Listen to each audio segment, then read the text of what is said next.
Jake Barbaro joins me here today, and you could learn what his team is up to by heading over to jakeandgino.com.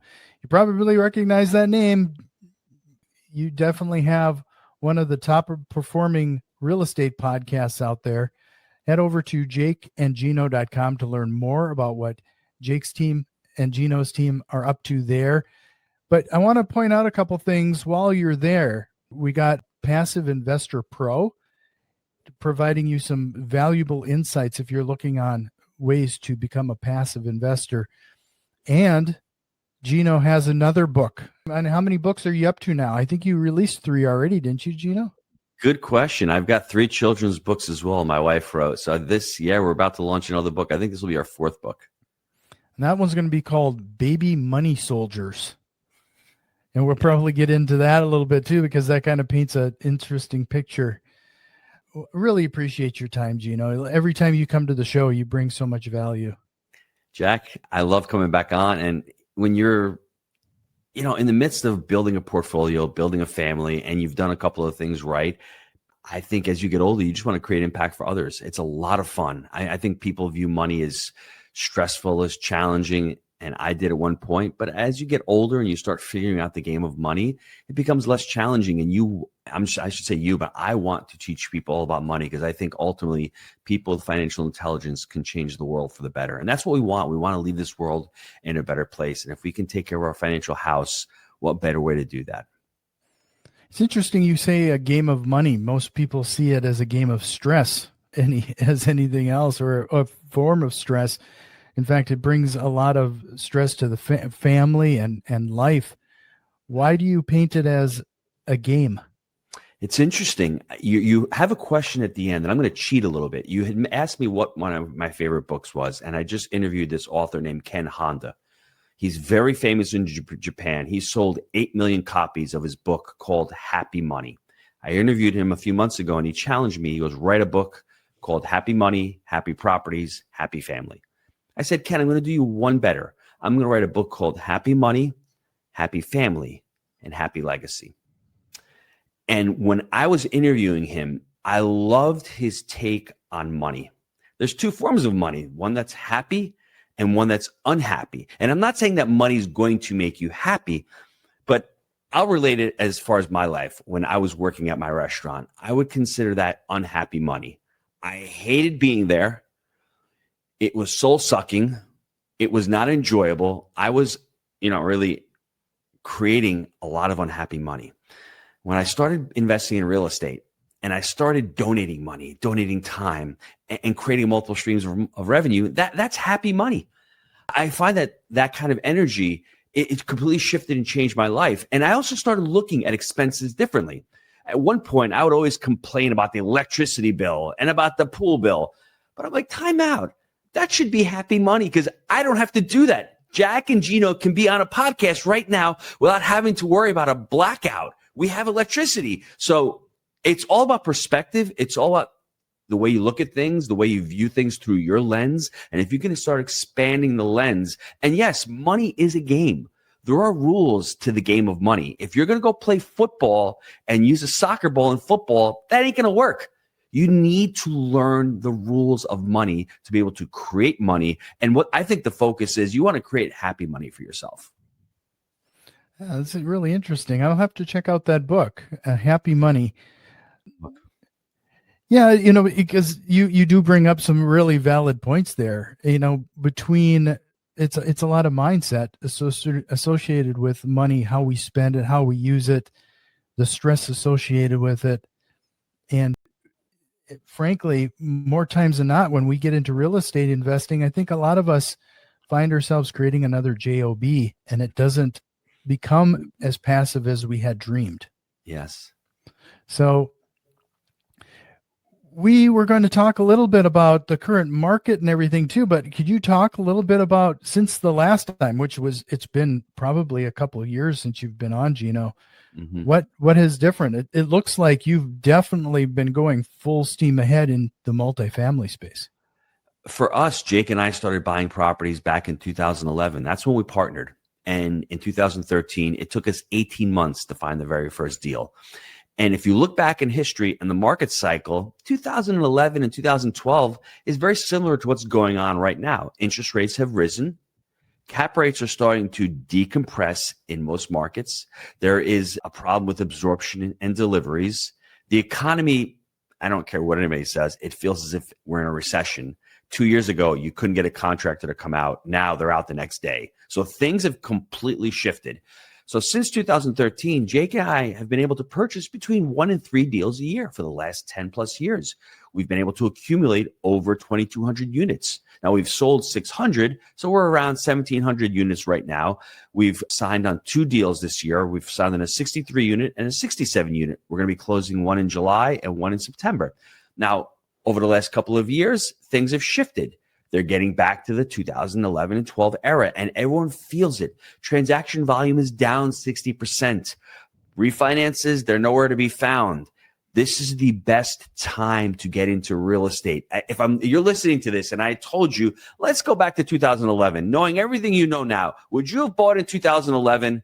There would be not one single person that said, no, I'm not buying. You would all say, yes, I'm jumping on the bandwagon. The problem is that we have a linear thought process. We're only thinking about the next quarter or the next year. Think about what's going to happen in the next 5 years. Do you think asset prices are going to increase? Do you think inflation is going to continue? Do you think rents are going to continue to grow? If you say yes to all of those, then what are you waiting for? The only other caveat that I like to add is right now, in the real estate business, when you call a real estate broker, they're not sitting around doing nothing. That's the problem. They are sitting around doing nothing. They're twiddling their thumbs because they have no business. 2 years ago, they weren't calling Gino back because they were too busy. Now you call them up. They want to do property tours. They want to increase their buyers list because now things have slowed down. So if you're saying to yourself, I'm going to wait till the market crashes, well, the market has already gone through its peak. I think 2022 was the peak. Let's call it 2022 or whatever you want to. It's absolutely come down from where it is. If you want to, look back to the next 2 years, this is where the opportunity is. Don't wait. Now is the time to get in, to create those relationships with the real estate brokers, to create relationships with potential partners or investors, and to learn to become an expert in whatever market you're selecting. Well, what do you think is going to what's going to happen to the market? I mean, right now you like you pointed out, we have higher interest rates. It kind of puts a lot of people on the sidelines. But I would imagine that more time, we're already seeing some pressure on the Fed to lower interest rates. In fact, the Democratic Party just sent a letter to the Fed just this week asking them to please at least drop it by 25 basis points. Just some movement. I foresee it eventually happening, and if it's cash flowing, these multifamily properties are cash flowing or have a decent cap rate now, I can only imagine what type of outlook you're going to have. If I don't think we're ever going to see 3% interest rates again, but how could it not improve? It's a loaded question, Jack, and I need to spend a couple of minutes on what you said because it's very important, because both political parties are pure hypocrites. Democrats want low unemployment. So how do you get low unemployment? You have a low interest rate environment. Republicans want low interest rates because they want cheap money. They want assets. Now, the problem with low unemployment from the Democrats is they're creating this chasm between the rich and the poor. Don't they understand by their policies, they're creating the things that they are just totally against and averse. And I agree with them.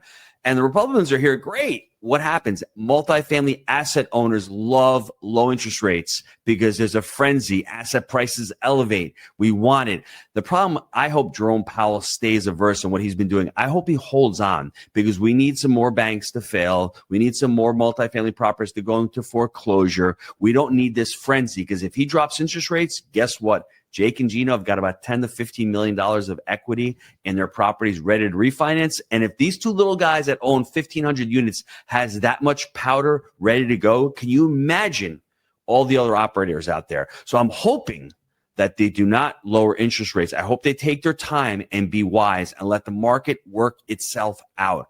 That's what I'm hoping that happens.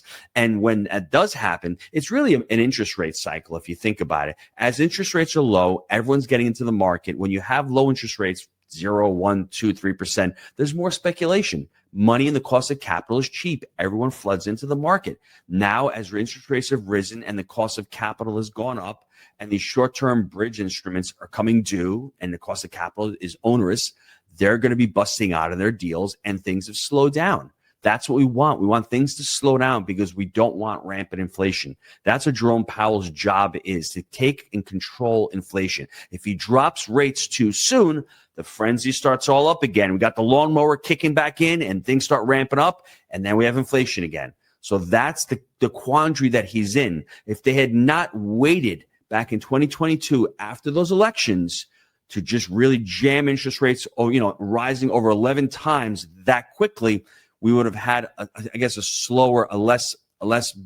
bumpy road ahead. I don't even know how to call it, but they waited. It was a political thing for them to win the midterm elections. They won the midterm elections and inflation isn't transitory. We all knew it wasn't transitory, but they didn't have the backbone to start raising rates at the time that they should have. This is just all going back in revisionist history. If you're listening to this, understand that you have the ability to learn these concepts and to how to utilize them going forward. Interest rates should have no effect on you buying or selling selling real estate, yes, but buying real estate, absolutely not. Because if you can have a deal pencil out at a 6.5% or 7% interest rate, can you imagine when rates drop, if you're able to refinance that deal? It's amazing. Now, the problem that we're in right now is the sellers are still thinking about 2022 and 2023 pricing. I was told I could sell my property for $4 million. Well, now the property's worth $3 million just because of the cost of capital, because rents aren't rising anymore, and there's that delta. Buyers have become wise, and they're saying, you know what? I am not going to overpay on my properties. We like to say you're buying on pro forma, but you're borrowing on actuals. And actuals don't look as good. So that delta needs to close between the buyers and sellers. And once that does, that's when deal flow is going to start kicking up, and you need to have motivated sellers. That's the problem. When you have these interest rates continuing to stay where they are, a lot of people have this short-term financing where there's going to be some type of motivation for them to either talk to the banks and extend. The banks can't continue to extend. And when they can't extend, there's going to become the motivated seller. So that's where we are right now, Jack. I don't know about the timing, but that's what the financial picture looks like. Taking it forward, there's going to be a lot of opportunities in the future. Well, it sounds like you're making the argument too to reach out and get to know your brokers in your area. Start to build your network. What are some of those tips and strategies? Would you recommend people do in order to build those relationships? It's interesting. I would break it down into deal flow, deal analysis, and networking. If you're new to the market, just go into a market. Let's say Nashville. Go on Google, type in multifamily brokers Nashville. You're going to see a bunch of them pop up. Little boutique shops. You're going to see Marcus and Millichap, Cushman and Wakefield. Start opting into all of their lists. Start receiving their offering memorandums and start analyzing those deals. Get really good at the market. Become an expert in that market.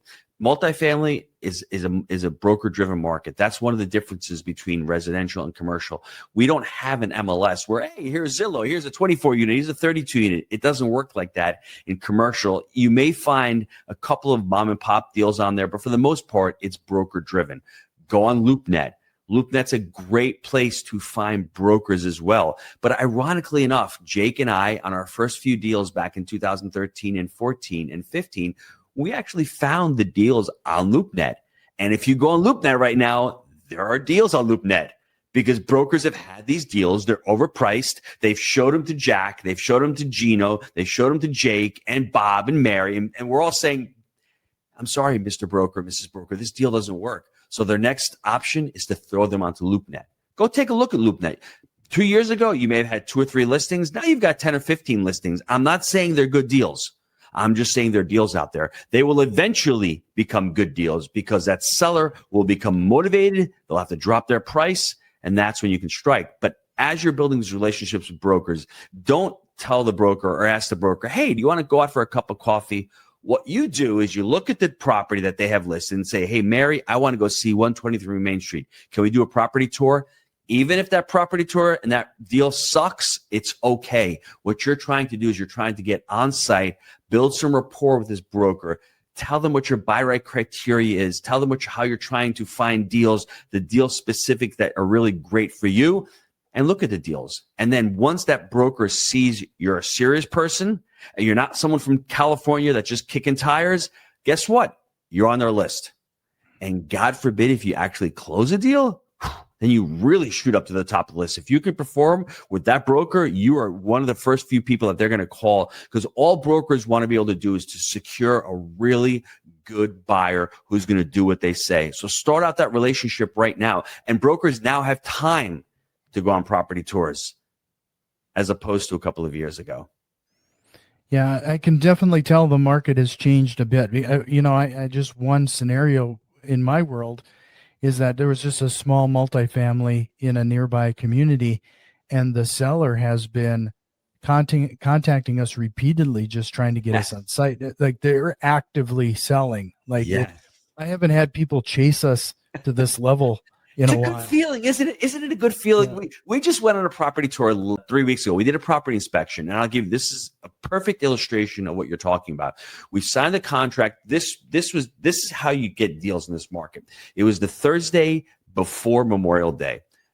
Jake had received a listing from our broker in Knoxville. We've done several deals. This lady, she is a killer. She sends Jake the deal over. He sends it to me in the morning. I'm like, 9.3. 63 unit, 2018 build, beautiful property. But I'm like, I don't know, Memorial Day week is coming up. How are we going to pull this thing off? He's like, bro, I want to put an offer, send the contract over, $9 million right now. I'm like, okay, let's do it.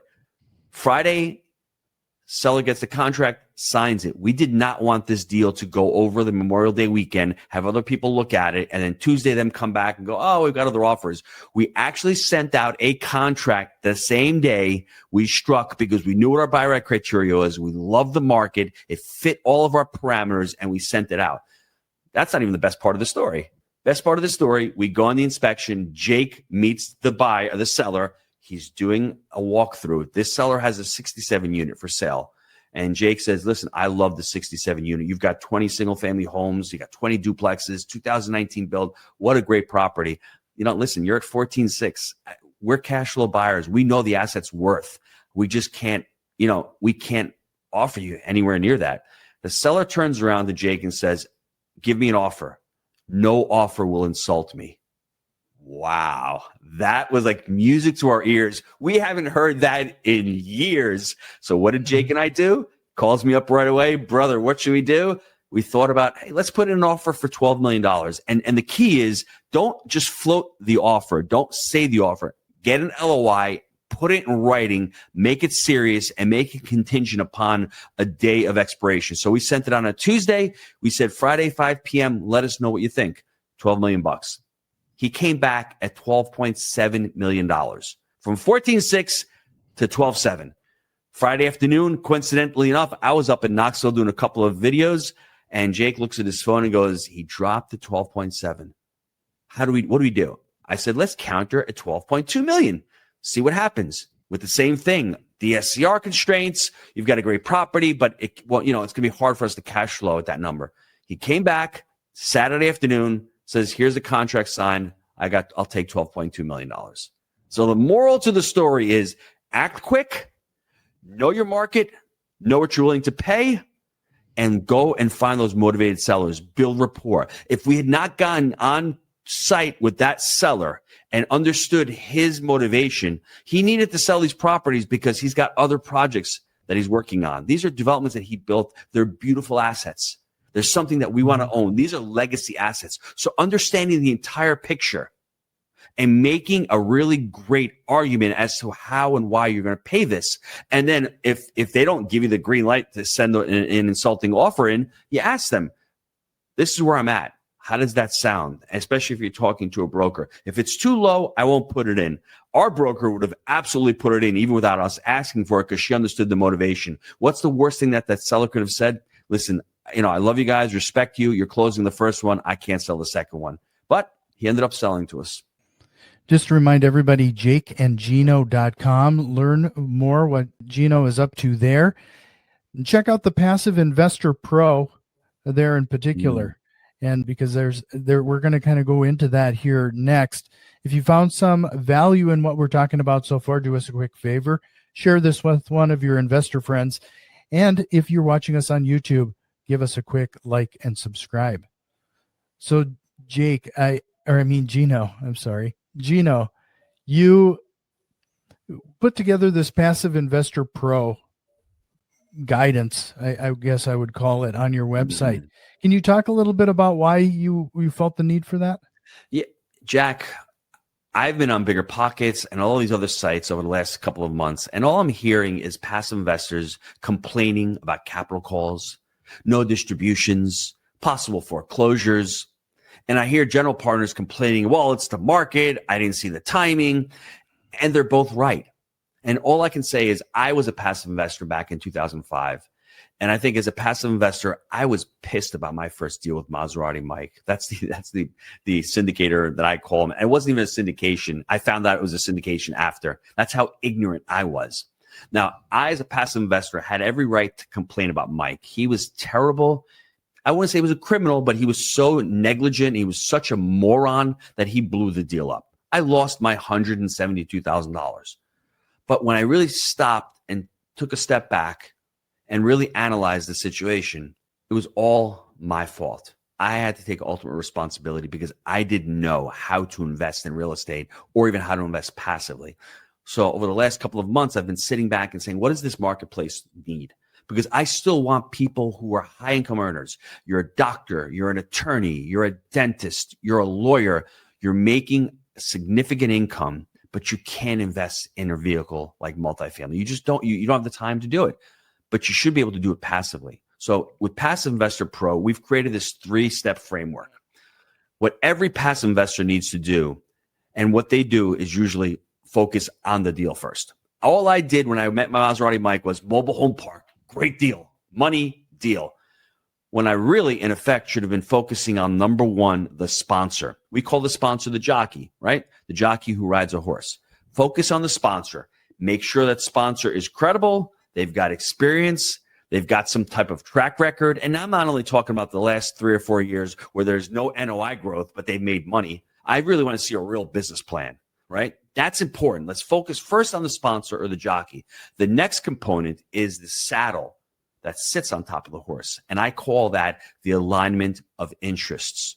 When you're a passive investor, you need to focus on what your goals are. Do your goals and objectives align with that sponsor? Does that sponsor have any skin in the game?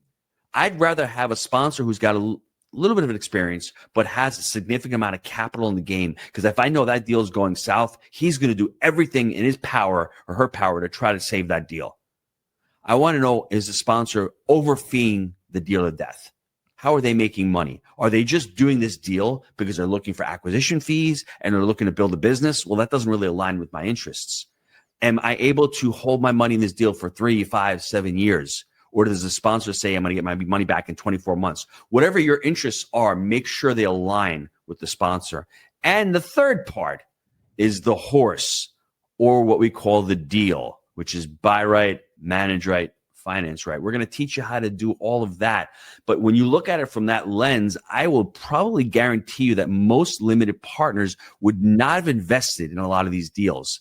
And it's interesting because when you look at it from this perspective, I want a strong limited partner, because if we had strong limited partners, all of these general partners that had crappy deals would not have been able to run up the prices, number one. Number two, Jake and Gino would be able to get in there and buy some of these deals because these deals wouldn't be so damn overpriced. And number three, we wouldn't have this boom and bust cycle. You have a stronger limited partner that holds the general partners to account. To me, it equalizes the real estate market and it offers opportunities to so many other people out there. You know, one of the things that strikes me, Gino, is that a lot of the material that you and Jake put together and put out there is from your personal experiences and what you wish you would have known when you jumped into things. Yes. I think that's really an asset to the community. Mm-hmm. And, you know, when you look back, that's what makes you as a person. But I think a lot of these steps and a lot of these things that I did wrong, if I'd known this stuff, it would have saved me years and countless dollars. I always say that I had a life before Jake and life after Jake. That was my life before Jake. Being a terrible passive investor, investing in single family homes, investing in small duplexes in terrible markets. When I met Jake in 2011, I had already started investing in mentorship groups. I had already started investing in my education, and we created that 3-step framework. We created the process or the blueprint that we started using to start, buying these assets. And I think that's really important. We all have that get-there-itis. I want to get a deal. I want to get a deal. And to me, that was my downfall early on. And my mantra right now, no deal is better than a bad deal. And it's been really challenging the last couple of years to find some good deals. But now, if you've bought a bad deal, you know exactly what I'm talking about. You've got the time now to start refocusing your efforts and start changing your mindset about investing in real estate. One of those things that I've always struggled with is that when I've hit like a big, I don't know if I want to call it failure, but a roadblock, it just kind of throws off your equilibrium and you start to not trust your own insights and thoughts. Based on what you've said, you mentioned you lost quite a bit of money in this first syndication. Did you fall into that trap? Did you find you're not sure if you trust yourself? Maybe you wouldn't even have. What made you think that Jake was the proper route to partner and jump right in yet again? Jack, is such a great question, because all I heard for the next 3 years after that deal was from my mother. You got 5 mouths to feed at the time. You can't take risk. Real estate's risky. And that really just motivated me to prove her wrong. I'm going to make money in this damn business. I don't know how, but I'm going to do it. So the next deal was even worse than the Maserati Mike deal. But I didn't quit because I had something that I think a lot of people need. I had a desire. I just knew that I was born in this amazing country. I had an amazing family. I had an amazing background, an amazing foundation.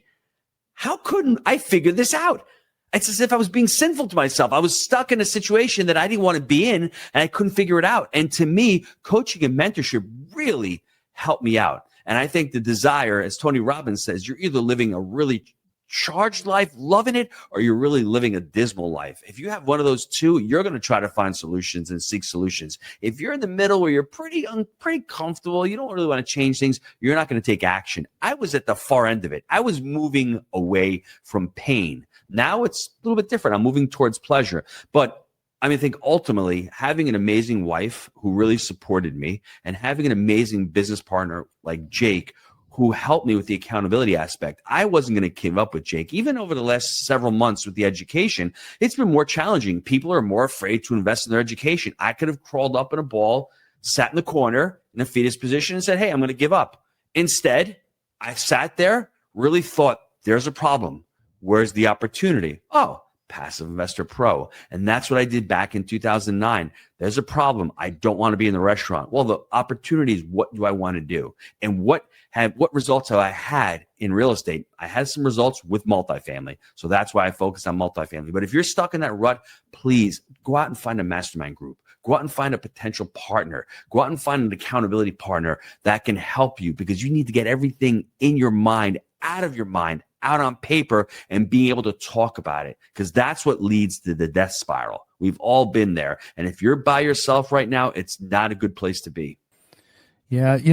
Some of the most successful people that I've had on this show, it always seems to come back to one aspect of everybody's personality where they see mentorship, education as another form of investment instead of an expense. More people are kind of get caught up in the aspect that this is going to cost me how much, and they kind of bow out. It's that's just really telling. And you're obviously in that same type of mindset. When I started, I'm going to be completely honest with you and transparent with you, Jack. In 2008, I joined the mentorship group. It cost me $25,000 back in 2008, money that I really didn't have sitting around. But if I hadn't done that, I really wouldn't have learned the business. I would not have been prepared to meet Jake and to talk about multifamily with Jake because he knew nothing about it. He was a drug rep. He was the last person that I thought would ever become an entrepreneur. Meanwhile, now he's an amazing entrepreneur. So for me, absolutely, it was an expense. But as I started my growth, all of a sudden, okay, we're at 500 units. How do we grow this multifamily portfolio? Well, we hired a scaling up company called Scaling Up Vern Harnish's group. That wasn't cheap. But all of the knowledge and stuff that we learned from there, whether it's a mission statement, our core values, our cadences of accountabilities, our processes and systems, we've been able to increase our portfolio, and our students have been able to close over 80,000 units, and they're expanding their portfolios with what we learned.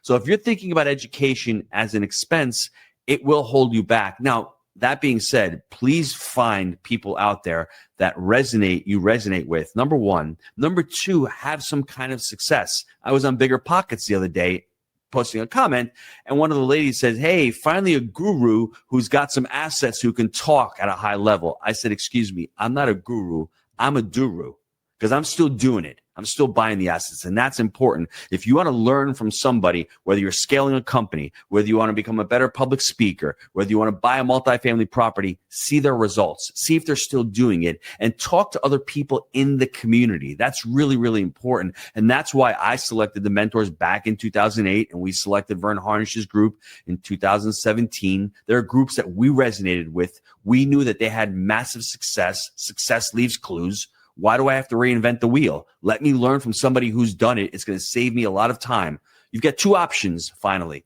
You can either learn on the street or you can learn in the classroom. I learned on the street with Maserati Mike, and I learned on my second deal. That was real costly. Go out there, find somebody who can teach you in the classroom. I can't agree more. I'm going to point everybody to your site again because there's a lot of great resources there. JakeandGino.com. Check out that Passive Investor Pro. And in a couple of weeks, we're going to have yet another book, Baby Money Soldiers. What's the title all about there? I'm going to hold up a dollar bill here. And this is important for everybody because understanding money and the concept of money, we're not taught. Every single dollar that comes into your life, I want to call it a baby money soldier. The job is to procreate and let these baby money soldiers grow and expand. Now, with your baby money soldiers, part of them are used for operating expenses. Dead. You kill those baby money soldiers. Part of them, luxuries. Once again, dead. Education, we talked about. Well, that's something pretty good because I'm going to use that baby money soldier to try to make more baby money soldiers. This one, I'm going to save to buy assets. This one, I'm going to put in reserve because I don't have to deploy all my baby money soldiers onto the battlefield. I am the general of my baby money soldiers. And once people understand that they're in control of their money and how they spend it, and if you look at it from that lens and you truly understand that, all of a sudden, you become a financial steward. You become a general. You empower yourself. This last one, you use it for charity. How you direct your baby money soldiers and the money in your life will depend upon how financially wealthy you become. Bottom line, if you're constantly killing your baby money soldiers with luxuries early on, you're not having enough money saved to continue to buy assets. The best thing that I did with Jake was I continued to work in my restaurant where those baby money soldiers paid for my lifestyle. All of the money that I got from the real estate businesses and those properties, I continued to put them back into the business. And as you can see, the first property, we refinanced it 2 years later. Well, we pulled out $164,000 worth of baby money soldiers. Those baby money soldiers went into the next deal, and you can see the snowball.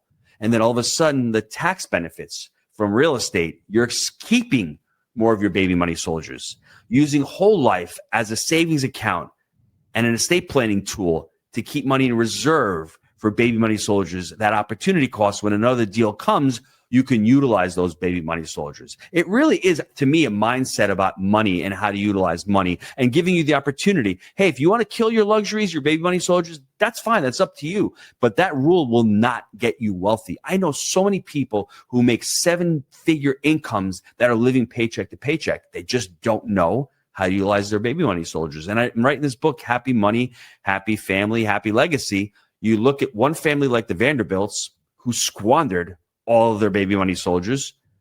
And then you look at the Rockefellers, who are worth today $8 billion after giving away and being so philanthropic. Well, one used their baby money soldiers to build 10 mansions and squander and become socialites.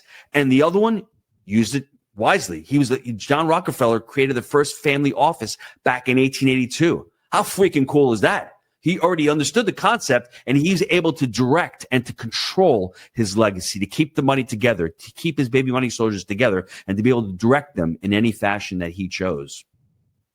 Yeah, I saw a statistic not too long ago where I think a legacy such as what we're talking about here, for the most part, on average, only lasts like an extra generation or two. It doesn't last typically very long. Shirt sleeves to shirt sleeves in 3 generations. That's the slogan.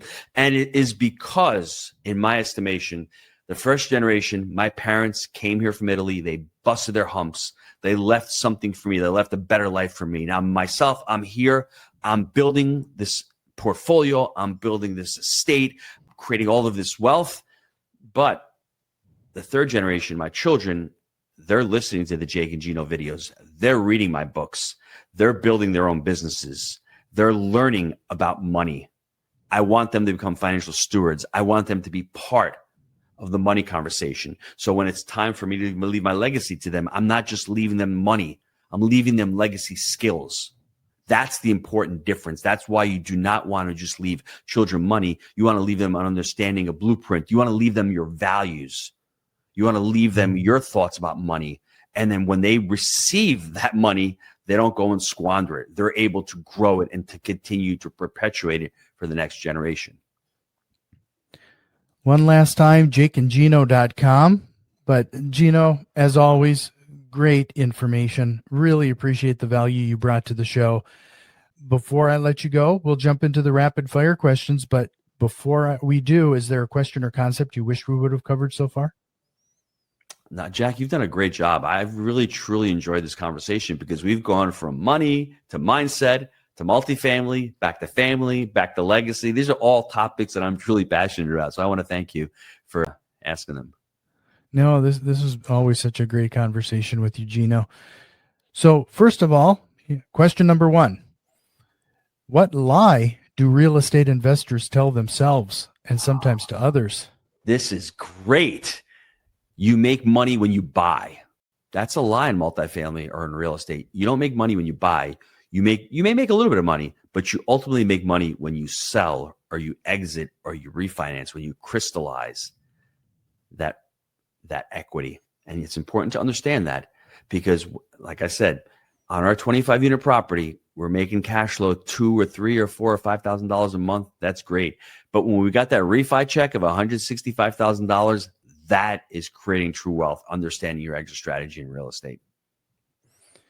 You already mentioned Happy Money, but is there any other book that you would recommend everybody checking out, or what are you maybe reading right now? I love that. I would read Morgan Housel's book, The Psychology of Money. Start to understand your relationship with money. Baby money soldiers, why are you spending so much on luxuries? I'm not trying to judge you here, but understand what your relationship with money is. Sure. If you could go back in time and give your younger self one piece of advice, what would that be? Have more kids. How many kids are you up to? I have 6 kids. What single strategy, process, or tool have you implemented that has had the biggest time-saving impact to your business? That's very interesting.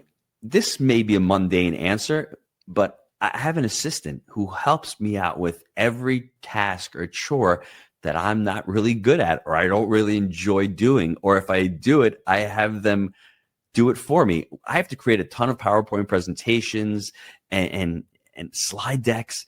It would literally take me hours to create one. I'm sitting there editing it and putting pictures, and literally my Mackenzie can do it in 15 minutes. And I'm like, and she does it so much better than I do, and helping me book shows, helping me to create content. It's just an amazing thing when you think about it. And I was El Cheapo, like a lot of people listening to this. I can't afford it. I'm here to tell you, you cannot not afford it. You have to be able to fit it in the budget because you'll become so much more productive and you'll be able to start doing things that you're really passionate about. And then all of a sudden that passion lends forward to the day. Let's put it this way. After I get off this podcast, I'm going to be so excited and ramped up, ready to go. If I was sitting here for the last hour doing PowerPoints, do you think I'm going to go out, call brokers, continue to write books, continue to create content? Probably not. Yeah. It's just another thing again, where you see the value in it and there's a return on that investment. Yes. It's seeing it as an investment instead of an expense. Yes. Gino, this has been fantastic. I hope you come back a little sooner this next time. Again, it is jakeandgino.com, but it was great seeing you again. Thanks, Jack. I appreciate it.